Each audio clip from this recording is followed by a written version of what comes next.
This week in wrestling headlines, Gable teases a big announcement coming soon. Penn State expands its coaching tree. And what is one rule change coming to college wrestling next season? Let's stop stalling and start talking wrestling.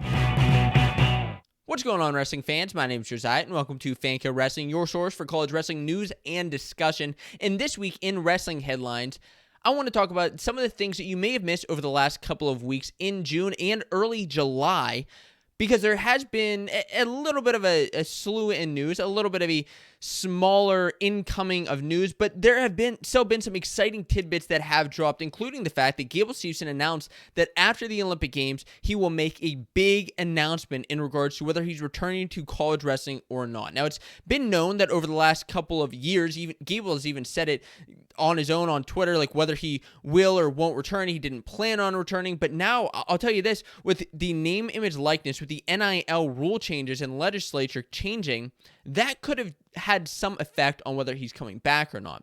The NIL rule changes allows for NCAA athletes to now be compensated for their name, image, and likeness. And Gable Steveson has become this larger-than-life, I don't want to call him a character, but just athlete, a larger-than-life athlete with his following on social media and just being able to reach out to a huge audience. He has a big influence on a lot of people, and we know that he's teased maybe going into WWE after wrestling and being compensated for that. Now, I will say he's probably going to be compensated the most if he goes into the WWE compared to if he comes back to college and just has sponsorship deals. But I mean, if he wins that Olympic gold medal, that could change things. And I mean, I'll say this too, that could be a perfect cherry on top to his career, to such a fruitful year in his career, going undefeated this year, winning the NCAA title, and then potentially winning an Olympic gold medal.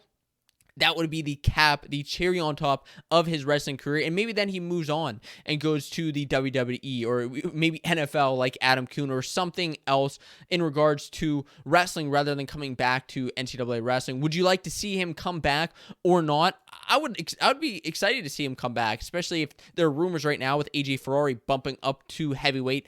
I would be excited to see that. The next thing in wrestling headlines, is Vincenzo Joseph, Mark Hall, Ed Ruth have all landed coaching positions. And there's actually been quite an amount of coaching changes over the last couple of weeks, over the last couple of months since the NCAA season ended. But Penn State in particular has been expanding its coaching tree, meaning that coaches coached under Cale Sanderson, wrestlers coached under Cale Sanderson are now coaches, including Mark Hall, who this all started off kind of with him over the last month, announcing that he will be coaching at Pennsylvania, University of Pennsylvania.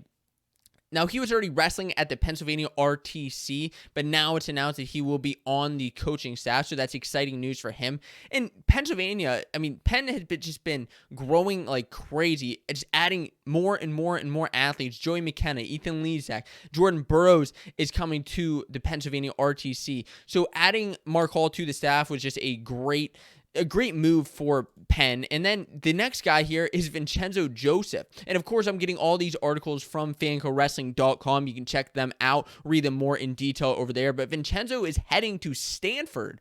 Not a move that I necessarily anticipated, but also hired on was Dr. Enoch Francois, a Cornell wrestler. But the funny thing was, Coach Cole, this is what he said in his interview when he was asked about Vincenzo joining staff. He said, "I had the displeasure of having to compete against Vincenzo, and I'm thrilled to finally have him on my team." I just thought that was kind of funny that he knows how good Vincenzo is. It sucked to compete against him, but it's good to finally have him on his side, especially now with Shane Griffith returning to Stanford. I know I made a video a couple of weeks ago discussing whether Shane Griffith should return to Stanford or not, and actually just a couple of days later, I don't know if that video was an influence or not, but just a couple of days later, Griffith made his announcement that he's returning to Stanford, and what a great training partner in Vincenzo Joseph. I mean, a phenomenal training partner. Even though they didn't get to wrestle at the NCAA tournament, they wrestled the scuffle before when Vincenzo had actually beat Griffith, but now being able to train with a multiple-time NCAA champ, that's going to be huge for Griffith. And then recently, just in the last week, Ed Ruth announced that he is returning to the folk-style wrestling scene after a successful MMA career. He was coaching RTC at the Wolfpack RTC in North Carolina at NC State. But now this three-time NCAA champion world team member will be heading to Illinois as a new assistant coach under new head coach Mike Pereira, it's exciting to see Ed Ruth, the truth Ed Ruth, getting back into the scene. I had the excitement of being able to watch a Bellator fight of his in state college. I was not in college at the time when he was competing, but I was able to watch some of his matches anyways. And it's exciting that he's now getting back into the coaching scene. And like I said, there have been so many changes over the last couple of months, including rule changes. Now, one of the rule changes that has come over the last month is the timing error. And of course, we all know about the unfortunate timing error that has taken place with the Josh Heil and Bulawala match. I don't have to rehash it. I have a video explaining it if you really want to go back into that, but there was a whole timing fiasco. And now the NCAA said that they will be changing the rule. And we all knew that this was going to happen after the horrible call that happened at NCAA's, but the refs are now able to look at the monitor using timing system, using the evidence on the screen.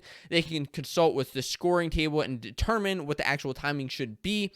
And the other things is they have to be made during that period, which makes sense. Both teams must understand the changes in the time, and if there's still errors at that point, then it is set to the last unknown time. It was a whole mess, and why wasn't this a rule before? Why isn't there like common sense in the rule book at least? I don't know. There should be some sort of common sense clause, common sense rule in the rule book for timing errors. But the good news is that it is being fixed.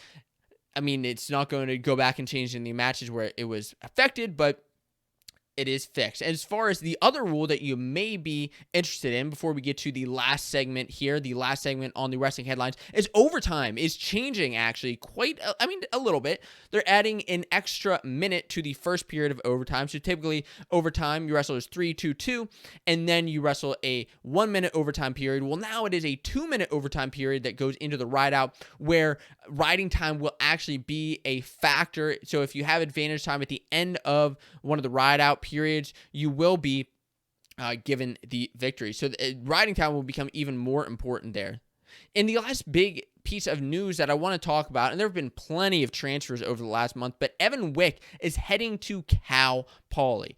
Now, Evan Wick was between Penn State and Cal Poly, and although I didn't talk about it on this Fanco Wrestling channel, I did actually make a post about it on Instagram. Cool post. Got to add him in the in a Cal Poly singlet. So if you're not following me on Instagram, that's Fanco at Fanco Wrestling. You can check me out there. But it's a good move for Evan Wick, coming from Wisconsin, multiple-time All-American, two-time All-American, now heading back to California, where he's originally from, with his younger brother, as well as a great training partner in Bernie Trua, who just tore it up at the NCAA tournament. We could see them. He actually discussed this in an interview, potentially bumping up from 165, going to 174. Then Trua would just bump up to 84. They're kind of still playing with that.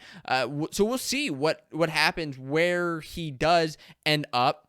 If he's at 165, he's going to have some tough competition against Griffith, Wenzel, O'Toole, Whitlake, Valencia, assuming that none of those guys end up bumping up as well. And from there, he does plan to start coaching the club there, helping out with the RTC, and especially helping his brother. I think it's going to be a good move for Evan Wick in his last, I believe it's his last season of eligibility. Now, if you're interested in staying up to date on the latest in the preseason of the NCAA, make sure you hit subscribe to the Fanco Wrestling channel to stay up to date on all the latest news.